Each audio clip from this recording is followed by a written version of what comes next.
Our speaker today is our new interim minister, Reverend Kath DePalma. So I just wanted to share some information with you about her. So excited that she is here with us today. Reverend Kath has helped communities move through transition as an interim minister for the Centers for Spiritual Living for 7 years. She has authored 2 books, with a third one on the way, titled, I Do My Best Work Behind the Scenes. Previously, she served as a co-director for Central Florida CSL in Orlando with her husband, John, for 26 years. Currently, she lives in Kelowna, British Columbia, with her husband, enjoying the great Pacific Northwest. So please help me in welcoming Reverend Kath DePalma.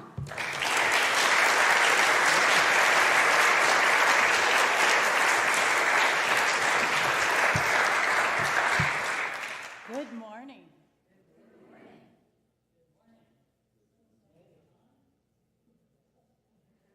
Am I on?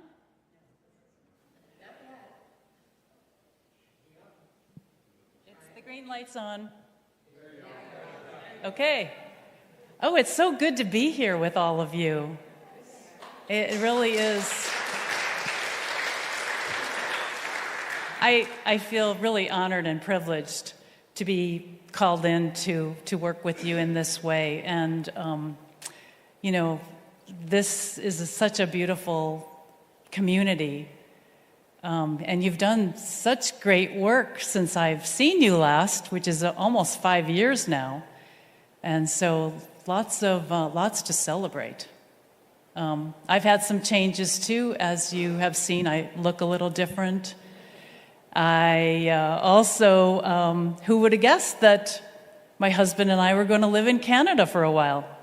So, Reverend John took over the Kelowna CSL on his own. I said I was doing my thing, so he's doing his. Anyway, it's great to be here with you, and I want to thank Reverend Denise for really setting things up and working with you to get you to this point of being ready for this, whatever this is that you're calling in, because something's being called in, right? So thank you. And thank you, yes.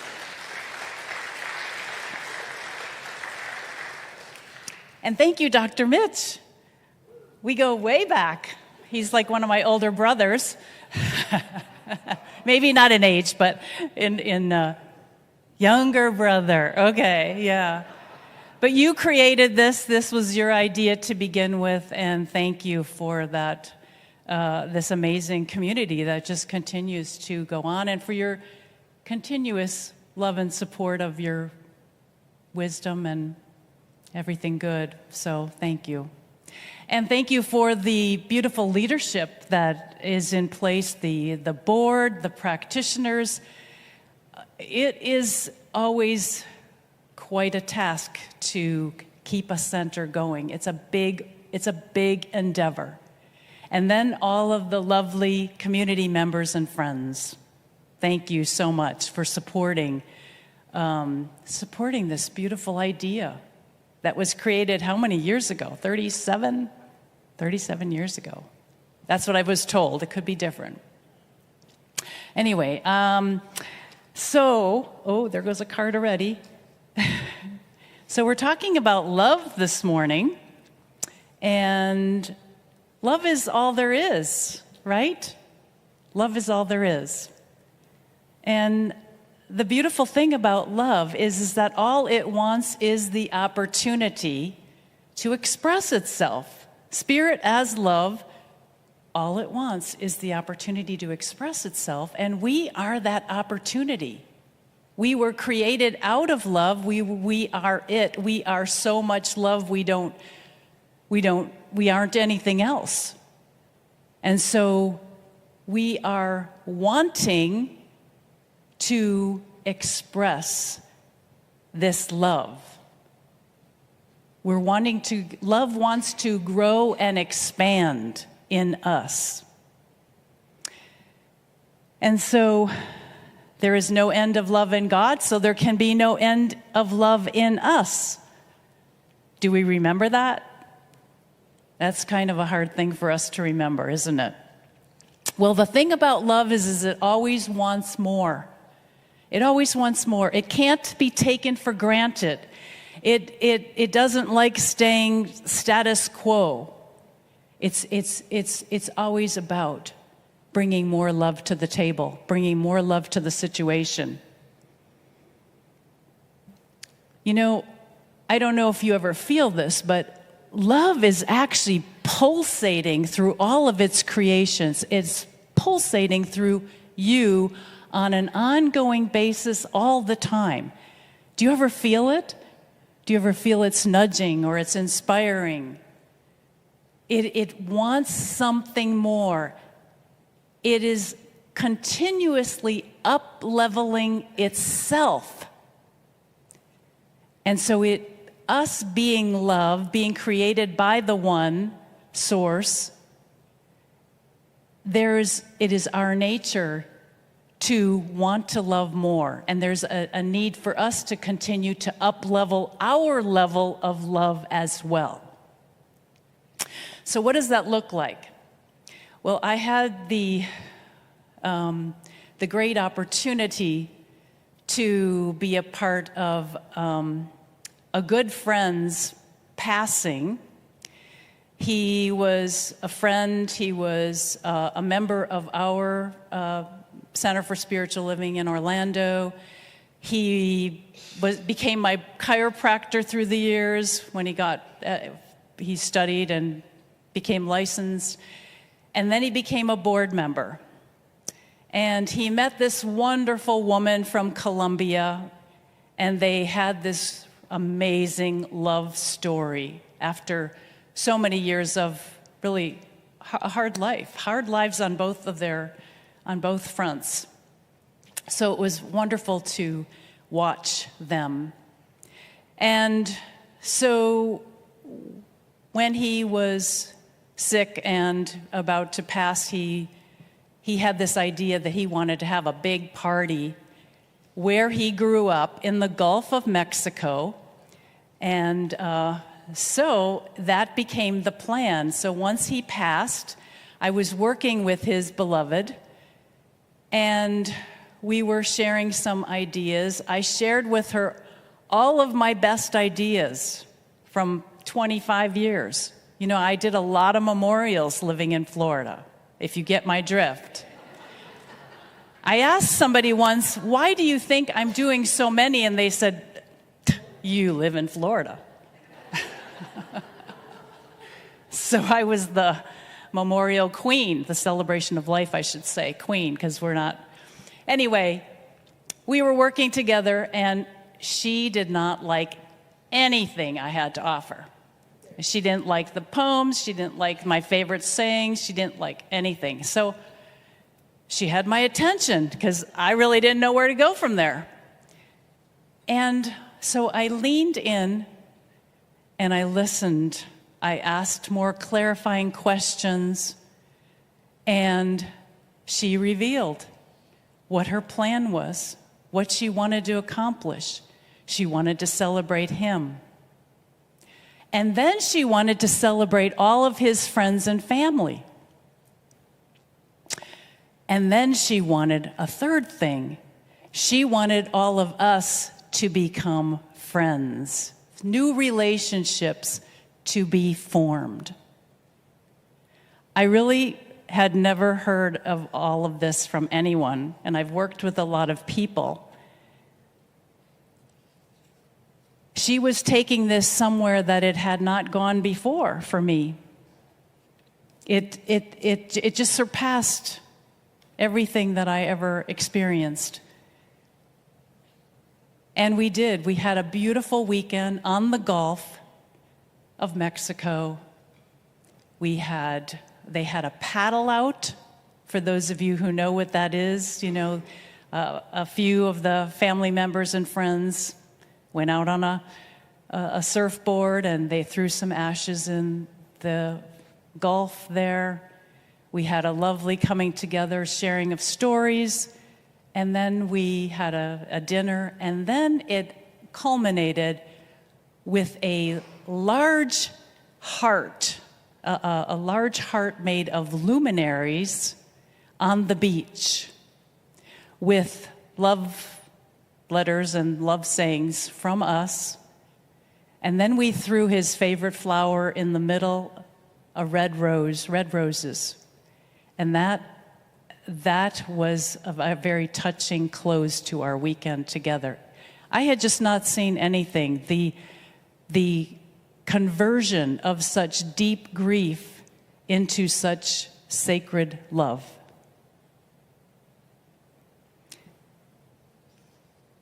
So, it's all about expansion. It's all about what love can do when we work together, when we allow more time for things to unfold instead of just trying to rush through something and get on with it. Listening to others, staying open, paying attention to something greater trying to happen. More of that is the kind of love that we're talking about. Now, sometimes we get stuck, don't we? Or blocked when it comes to love. How do we move forward when that happens? Well, love is the only way forward if you don't know anything else to do. It's just about pausing and opening yourself up to more. Because love is the only way that we're going to ever get through anything. Remembering that we are all one, that we're all living the one life of spirit together. And reminding ourselves that spirit is about expansion and growth. And sometimes that's going to require more of us. I should say, many times it's going to require more of us. But we often forget, that in times of great change and upheaval, that first, we may have played a part in the creation of it. We may have played a part. When things are going sideways or all chaotic and going what seems to be wrong for us, we have to remember that we played some part in it. If we are seeing it and we're there, we had something in that mix. And the second thing is that we don't have to sit on the sidelines watching and waiting to see how things are going to unfold. We can get right in there. And that doesn't mean whining and complaining. That's the go-to, right? That's what we fall back on because many of us were brought up that way. It's not about that. When I'm saying get right into it, I mean be a part of the creation.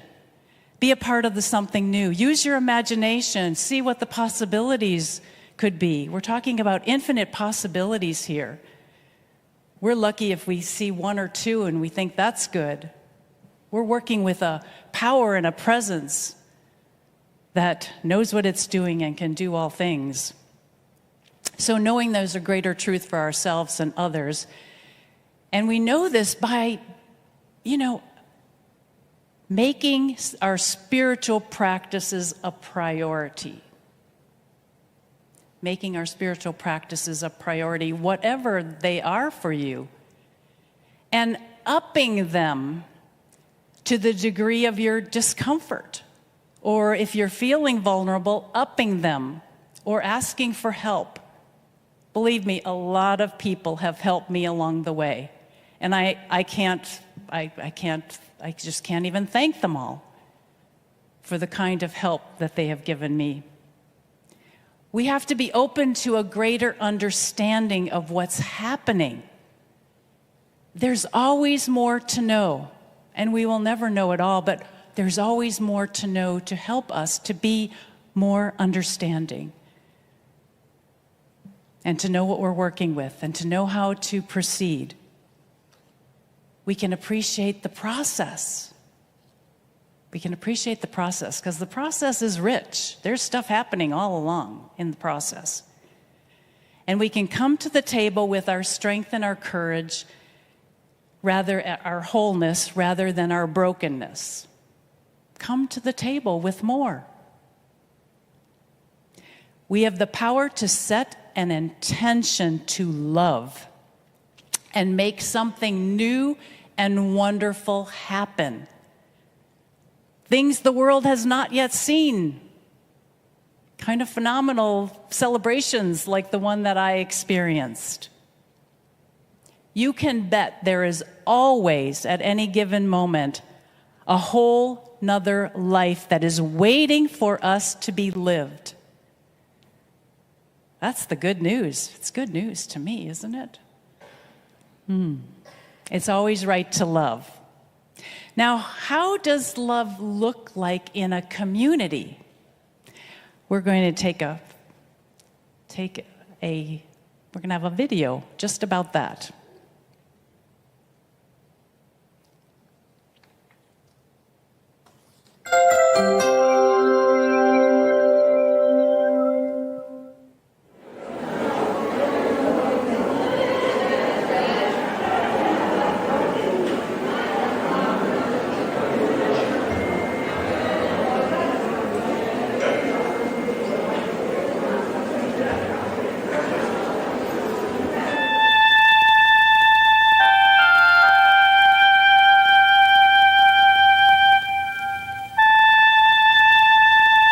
There was a monastery which had fallen upon hard times.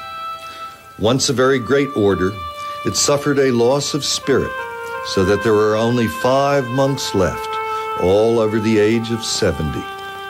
Clearly it was a dying order.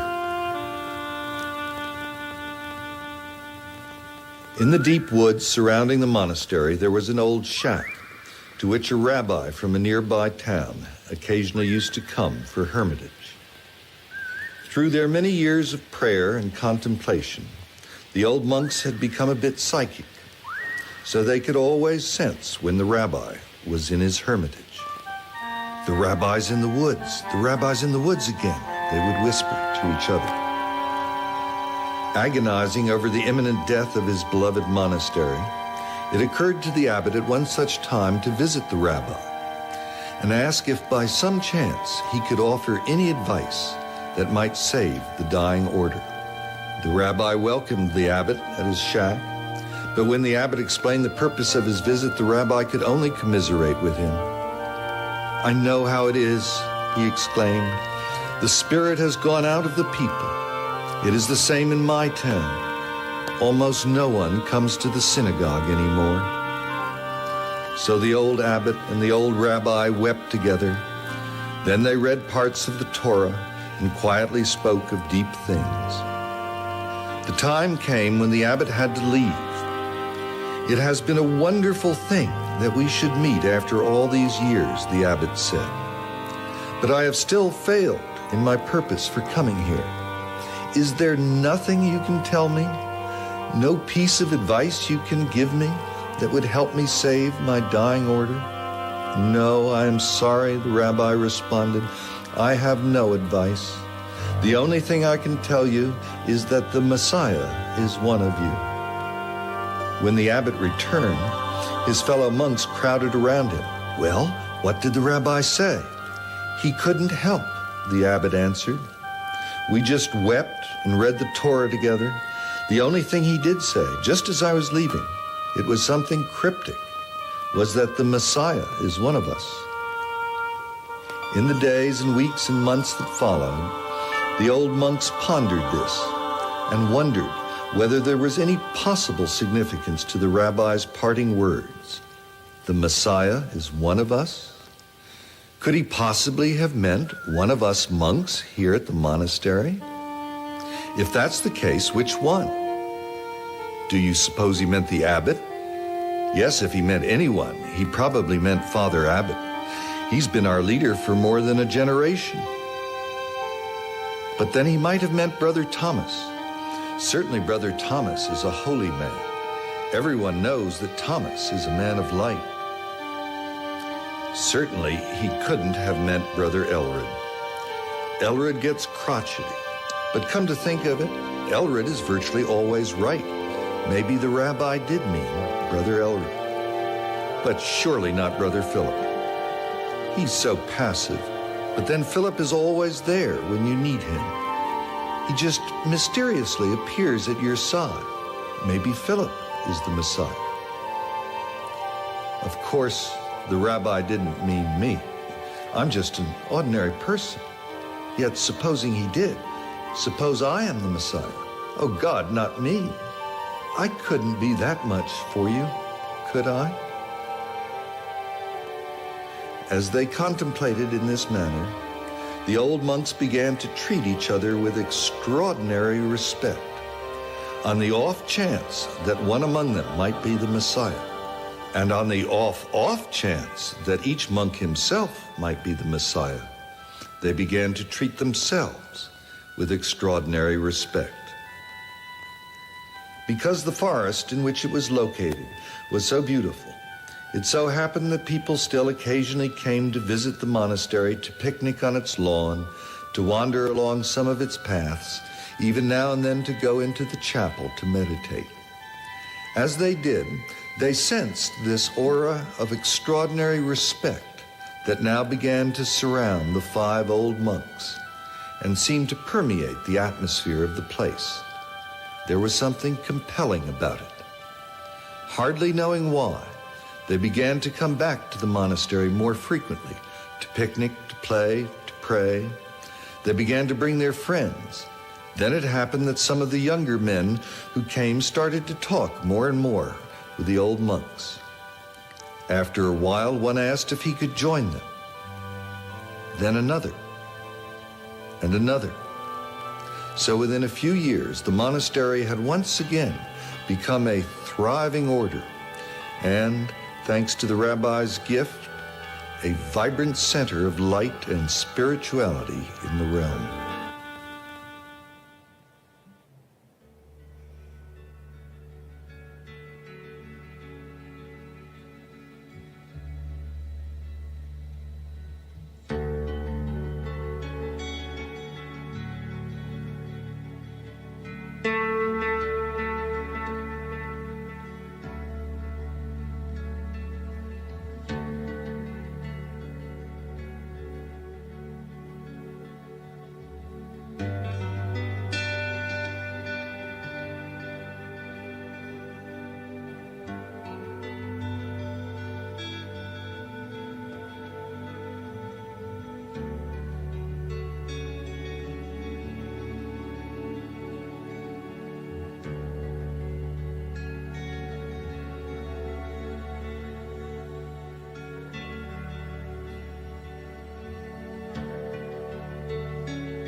Beautiful, huh? So simple and so basic. The Messiah, one of us. And here we teach that every one of you, every one of us is the Messiah. The Christ, the Enlightened One, is in us. Do we remember that when we interact with each other? No. Making love be our only decision is really the only way to go. It's the place to start. You just have to start. So I'm going to invite you all this week to take a look closer inside and see where you might be able to bring more love into your life. Because something new is already emerging here. So let's get out of the way of it and let Spirit have its way with us. I look forward to working with this community on the up-leveling this idea this community's idea of love, itself as love. It's the next iteration of who you have come here to be. And I leave you with the famous last words of my good friend Richard: everything serves. Everything serves. Namaste. Welcome to the Sunday service at CSLN. We are a welcoming and inclusive community of inspired individuals caring for and about each other and the entire planetary family. The Center for Spiritual Living Nashville offers spiritual tools for anyone seeking a more fulfilled and meaningful life through a deeper connection with a higher power or universal truths. Be sure to subscribe below if you enjoy our programs.